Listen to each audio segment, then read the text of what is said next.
Aloha! Welcome to episode 15 of the No Filter Network. This is Barrels with Breland, and welcome back, guys. I am your host, Breland Almadova, and today we're talking about something that gets debated a lot in youth sports, especially now, and you see it quite often, even when you get to high school and other higher levels. Question of the day. Should athletes play multiple sports or specialize early in just one? So, episode 15, our title, Multi-Sport Athletes, Versatility, Growth, and the Bigger Game. So, parents probably always asking this question. Do I put my kids in other sports, or do we play one sport and play year-round and travel ball and club and school and all the above? From my personal experience, you play as many sports as you can, get on as many teams as you can, and also have fun not playing a sport and having a social life. I grew up, playing seasonal sports, so basketball, football, baseball, played a season, take a break, short break, get into the next season. So I would play football during the fall, basketball during the winter, baseball in the summer, and then probably play a little longer baseball and go travel and play AAU or Babe Ruth. And that was me probably growing up until I hit, I want to say high school. But everyone's different. And every parent wants to make the right choice for their kids. I'm going to talk about my personal experience and what I think works best for kids and kind of the benefits and cost of not playing more than one sport. Okay, so let's see. Why multi-sport athletes often thrive in baseball? We're going to keep this baseball focused, but this also pertains to any other sport that you predominantly want to play or play. I would just say this. In my opinion, if you are a one-sport kid, you will not be as athletic and never will be as athletic as a 2, 3, or even 4-sport kid. Like never, ever, ever. I don't care how hard you work in that one sport, you will never be able to adapt and play in other sports. Because the more sports you play, the more adaptive you have to be, the more ways you have to move. Okay, so baseball isn't played in a straight line. It requires rotation, reaction, balance, explosiveness, and adaptability. Benefits of playing multiple sports. Different movement patterns build athleticism. Exactly what I was saying. So, example, football. I played football. I was a free safety, wide receiver. That helped translate into shagging balls and being a center fielder in baseball, where instead of reading a wide receiver, if I'm on defense, I'm now judging and observing a baseball and trying to meet that as if I'm catching an interception, right? Quarterback throws the ball, now I go and attack, read the ball, look at a spot, find a spot. So, easy prime example, okay? Playing multiple sports also gives you better hand-eye coordination. So let's say soccer, you get foot-eye coordination. Football, you get a lot of hand-eye coordination, and you build bigger strength because it's a very high contact sport. And then let's say you play basketball. You're judging hand-eye coordination and object distant coordination of knowing depth perception and how soft you have to shoot something, how hard you got to shoot something. Okay. Third, you improve footwork and body awareness. So in football, as a DB, you're backpedaling, you're reading if you're playing man on a guy. that can translate into baseball, where you have to have an open step, drive, quick 3 steps. You need a drop step. Same as soccer. If you're on somebody that's dribbling coming at you, you got to be able to move left, right, have a drop step, cut them off. Basketball, you're shuffling. You got to cut him off when he's, going down the court on a fast break, and you got to cut him off and force him back to the inside where your help is. So all of this relates. Like, it all makes sense. But the more you move in different ways, and there's different strategies and techniques and mechanics to moving, the better, the quicker you're going to be in another sport. And there's reduced burnout and overuse injuries because your muscles are able to adapt physically with the different environments that you're playing in and different movements, because it's trained to move in different ways all the time. Whereas if you only play baseball and you're sprinting maybe 3-4 times a game, and then you sit, you go out, play outfield or play infield, maybe no balls come to you. If you do that for your whole life, and then you go play pickup basketball, let's say you go play pickup basketball, you will probably be a horrible basketball player, move slow, you won't know how to shoot a ball because you've never done it, and it just won't be fun because you won't be able to compete because you can't pick it up as easily as someone that may have played it a little bit here and there and played another sport. So there's way more upside to being a multi-sport athlete than it is being a one-sport athlete. Okay, sports like basketball, football, soccer, and even track teach skills that translate directly to baseball. Like for me, I'm able to play any sport because I played every sport, kind of thing, right? Golf, really hard for me, but it's a natural swing, I would say, because I play baseball. So yeah, if I took the time out of my days to just play golf all the time, I could probably be a really good golfer. But I'm good enough to play bogey golf and not look like a loser on the course with friends and lose 20 balls, because 20 balls end up being about $100 worth of balls, how expensive a golf ball is. Okay.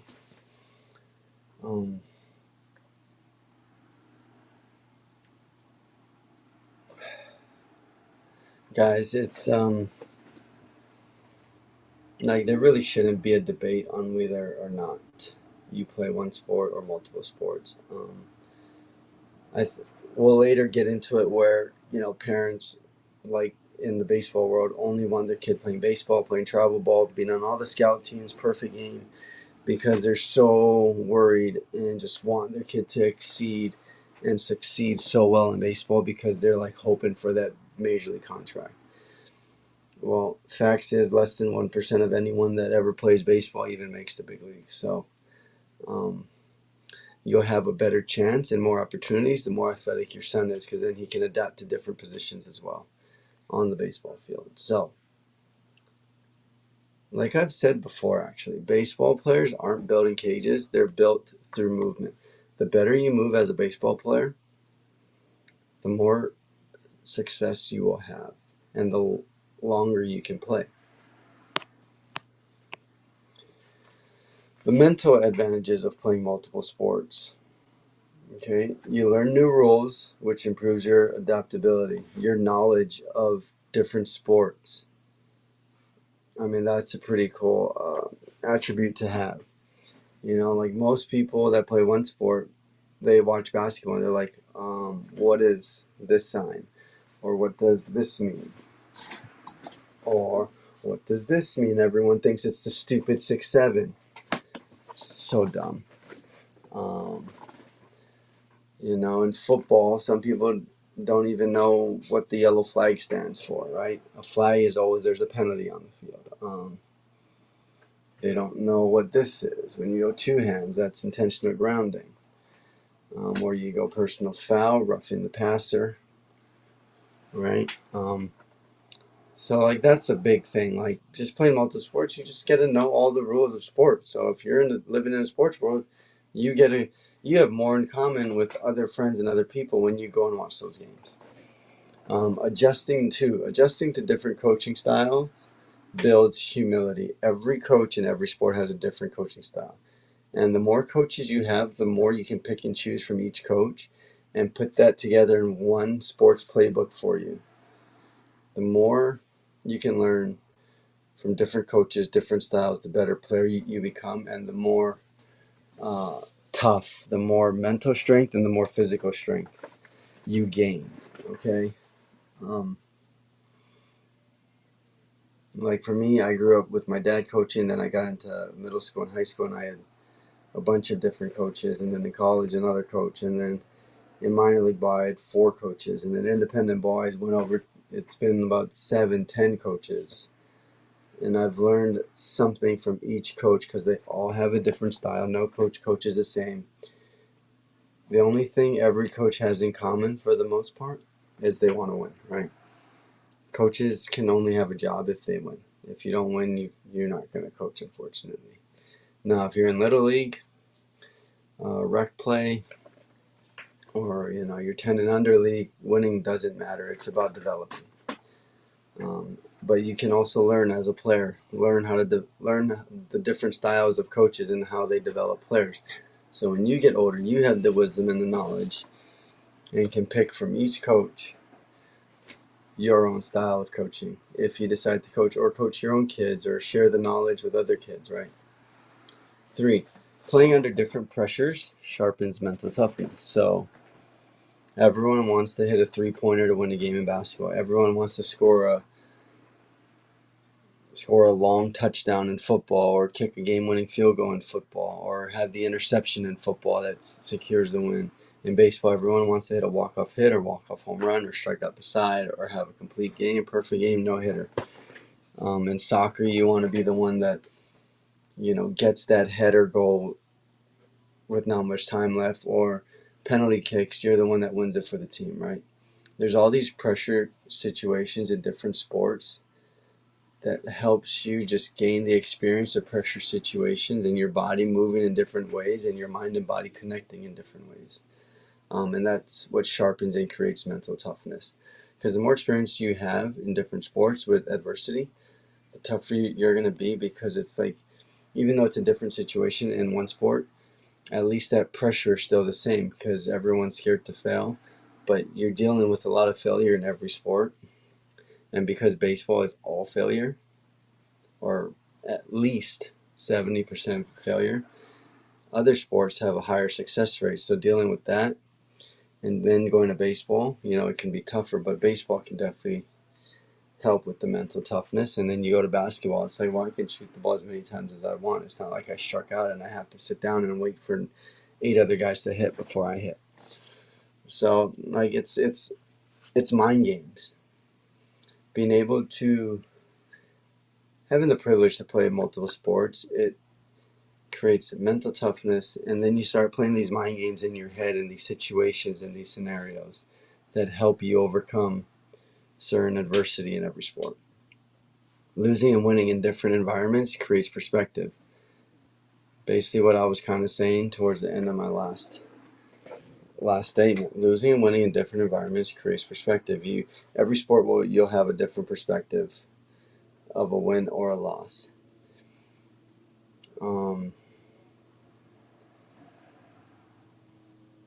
Like in baseball, your perspective will be different if you let's say you're 0 for 3 and your mental toughness is so good because of other sports. You go up your 4th at bat and you're like, I'm 0 for 0.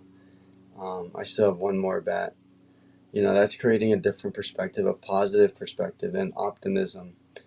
And that's toughness. Not many people think that once you're 0 for 3 in a game, sometimes guys are like, shoot, I don't want to hit again because then I might go 0 for 4, right?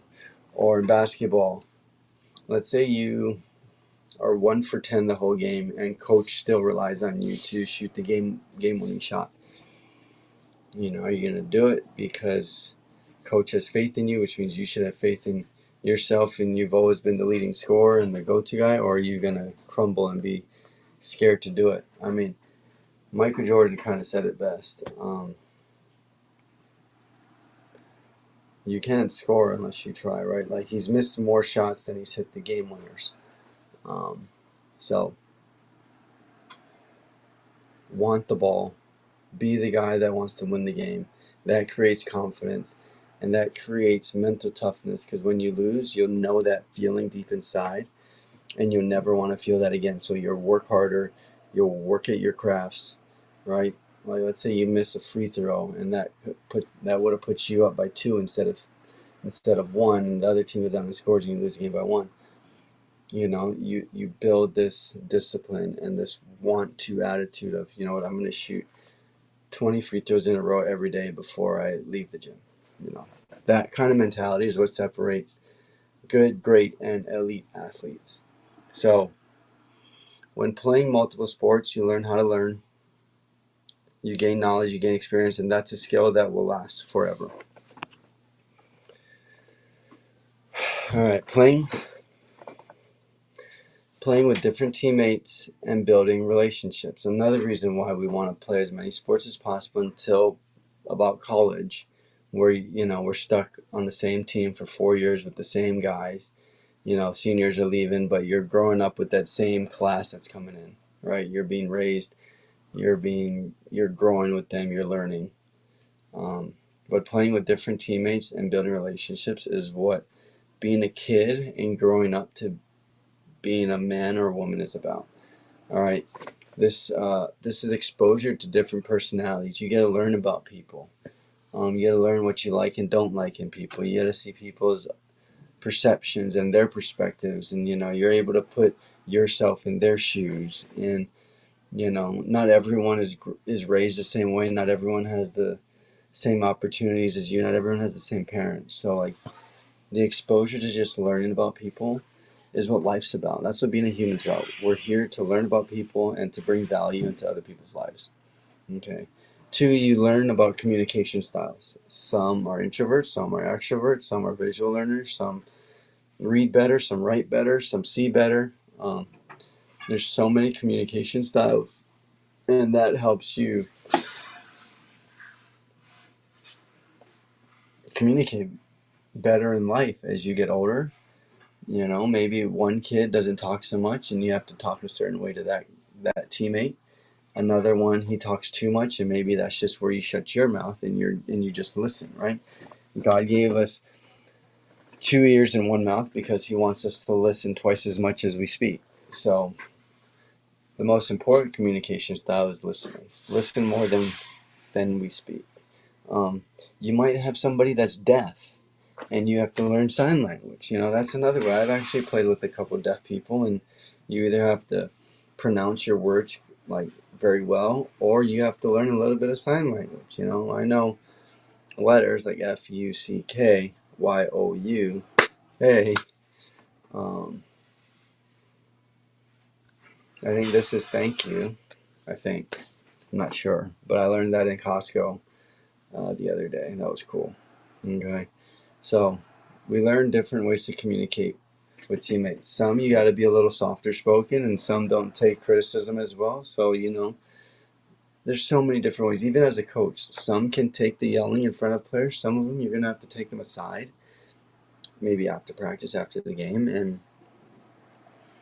talk to them privately, so you're not embarrassing them, right? Like nobody wants to be embarrassed in general. So in my experience, the best way to handle a situation that is a great teaching moment is let them learn the lesson and deal with what they did, and then at a water break or a downtime or after practice, you take that teammate to the side or that player, and that's when you discuss instead of embarrassing them in front of everyone. Building empathy and leadership skills. That goes back to what I just said. You're building empathy with these players. You're creating relationships with your teammates. You're learning what they like, what they don't like, what they can handle, what they can't handle. The Bible says not to judge, for we are not perfect, right? No one's perfect other than God. So there's no use in judging someone else, just because they did something wrong. Like I'm not perfect. You're not perfect. You can observe and, speak to your own mind and just see it and be like, ooh, what would I have done in that situation, right? So those are things that create great leadership skills. The best way of leadership is leading by example. less talk, more action. Leaders like Michael Jordan, Kobe Bryant, Tom Brady, Shaquille O'Neal, those are guys I've always looked up to, because they were blunt, they were honest, and they worked their ass off to be the best, and they didn't care who was in their way. They were going to go and get something done. The best leaders are honest, even if it's something somebody doesn't want to hear. That's on that person to feel a certain way, or they can take it as constructive criticism, learn from it, and get better, right? But playing with different teammates in different sports, it helps you build different leadership skills, different communicative skills. You learn different personalities, and you become comfortable in different locker rooms because there's so many different faces, right?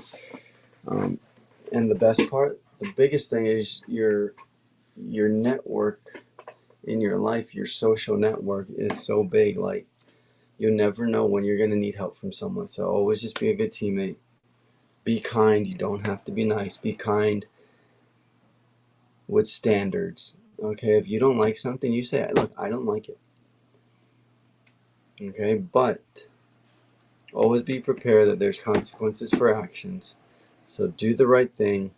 And the only way to do the right thing is, you could think in every situation, what would Jesus do? Right?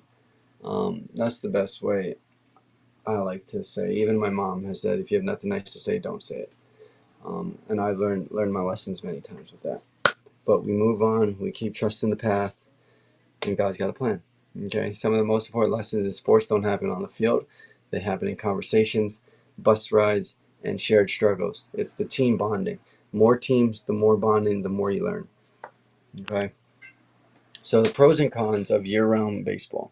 Pros: advanced skill development, right? Because that's all you're playing. So you're learning the game quicker and faster than other guys that only play it seasonally. Repetition builds confidence and competitive edge in elite environments, because these perfect games are becoming so competitive now. The more these 12 and under, 14 and under, 16 and under kids are playing in these tournaments, the better competition they're facing. So yeah, the better that they are going to be. And what I've learned is some kids are going to develop faster than others. I feel like I didn't reach my full potential in baseball until I was 30 or a little later than 30. I learned so much all the way. I mean, I'm still learning life and learning what to do, what not to do, how to do business, how to talk to people. But I wish I had the wisdom and the experience I have now, but back when I was 21, because I honestly think I would have made the big leagues. But it is what it is. This is my path, and I have zero regrets, right? The last pro is competitive edge in elite environments. I think I repeated that. So, those are your three best pros about playing year-round baseball. And we could add this, you get exposure with, if there are scouts, or you'll have more stats than someone that plays seasonally, right? But whatever, if you're an athlete, you will be found. And if you excel in three sports, you'll look better to a scout than someone that only played one sport and did good in that one sport. Because you play well in three sports, that scout knows you're a team guy, you know how to win, you can play with different people, you can adjust to different environments. Your athletic ability is higher because your body's able to adapt to different movements. Huge. The cons. Cons of year-round baseball: higher risk injury, right? Because you keep playing it. Mental fatigue and burnout. I think these parents are totally burning out their kids nowadays, and that's not right. Like, kids, let kids be kids, and like, you're burning them out with all this travel ball. I honestly think these parents are wasting their freaking money. I think parents need to be parents and dads need to be dads and go play catch with their kids and develop them on their own, and let the kid decide if they really love the game or not, and not by forcing them to this team, this travel team. Oh, let's go to this one. It's better coaching. It's travel ball is becoming like the NIL of NCAA. It's freaking ridiculous. So the mental fatigue and burnout is at an all-time high, I think, with these kids. Limited athletic development because all you're learning is how to catch a ball, throw a ball, and run bases. Like, you don't know how to defend a person, like in football, basketball, and soccer. You don't know how to adjust quickly. I don't really think you can think on your feet the best. And there's a lot of missed social growth opportunities, when you don't play on a team or multiple teams. So year-round baseball isn't wrong, but it requires balance, rest, and awareness, and I really hope these parents can understand that. The goal isn't to play more, it's to play smarter. Work smarter, not harder. Lastly, guys, whoever's listening, let's turn the light on.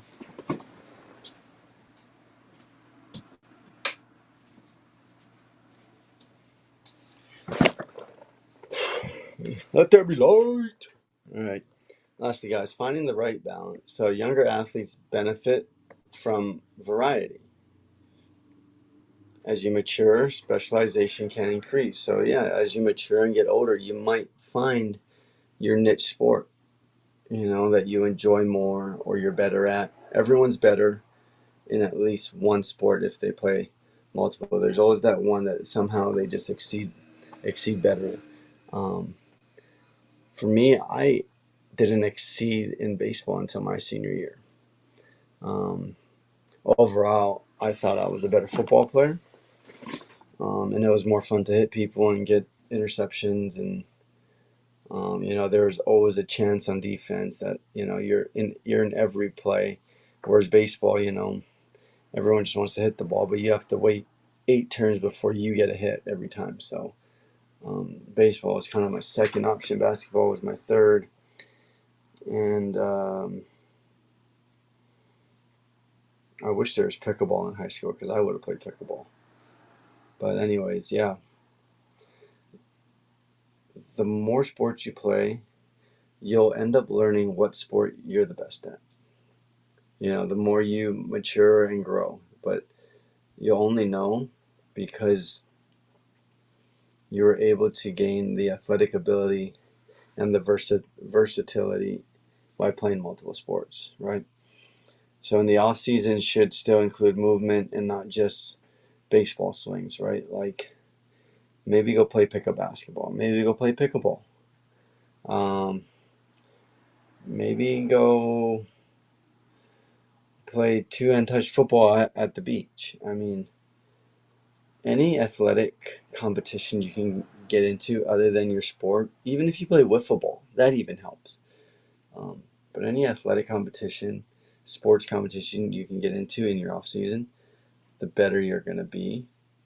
And I think that's the best off-season tool to become a better athlete in your specific sport as you get older. All right, and then last but not least, listen to your body, listen to your heart, find your passion. Every time you wake up, whichever sport is on your mind the most that you want to go and play, that's the sport that you need to choose, right? But as a kid growing up until college, play as many sports as you can. But do it smart, do it seasonally. Don't try to do track and baseball at the same time, because then that will burn you out. Don't do overlapping sports in the same seasons. Pick 3 to 4 sports that are seasonal: spring, summer, March, spring, summer, winter, fall. Find the sports where one ends, you get a little break, and then you start the next, right? That's your best bet to become the most athletic, the most versatile, and have the most friends. All right? Your best sport will eventually choose you, but don't rush the process. Enjoy being a kid. Enjoy growing up. Enjoy having as many friends as possible, because the more you're going to learn, the better you're going to get, and the more opportunities you're going to get. All right? And in closing, guys, God uses seasons to develop different parts of us. Not everything you learn is meant for right now. Some lessons are for later. All right, so don't put a period where God is putting a comma. Just because there's adversity doesn't mean the world's going to end. It just means you are meant for something better. You are meant to become stronger. So you just got to keep going and trust the plan. All right, if something doesn't work out, it doesn't mean you quit. It just means you figure out a solution and you keep working. Now, don't be dumb, and if you fail over and over and over again, that you just keep doing it. No, if you're failing over, God has another plan, and He'll put something else in your heart, in your mind to go chase. Okay. Every sport, every teammate, every coach plays a role in shaping who you become. Everything you do, every person you see has a reason, has a purpose. Even the people that you walk by and you will never see again, there is some universal reason that everyone is put into your life and why everything that you see happen or happen to you really happens for you. Okay. There's a weird energy in this world that it always works out as long as you keep faith, stay optimistic, stay positive, and know there's a greater, bigger purpose for you in life. You just need to keep going, keep waking up, keep finding a way. Okay. I was on my dog walk today and I was like, every day that passes, we're one day closer to death. We're one day closer to dying. And that's kind of crazy to think about because we're not, that's true how God has made us humans. Like, we don't get to be younger. We're 1 second older. We're 1 hour older. You know, chronologically, yeah, we're getting older. Biologically, we can suspend that a little bit if we take care of our bodies, treat it right, get our rest, be in an environment that is peaceful, gives you freedom, no stress, right? Do things that bring you joy. So just think about that when you live each day. It's like it literally could be your last, because we're not getting any younger and we don't get out of this life alive. Okay, so our Bible reading for today is Ecclesiastes. All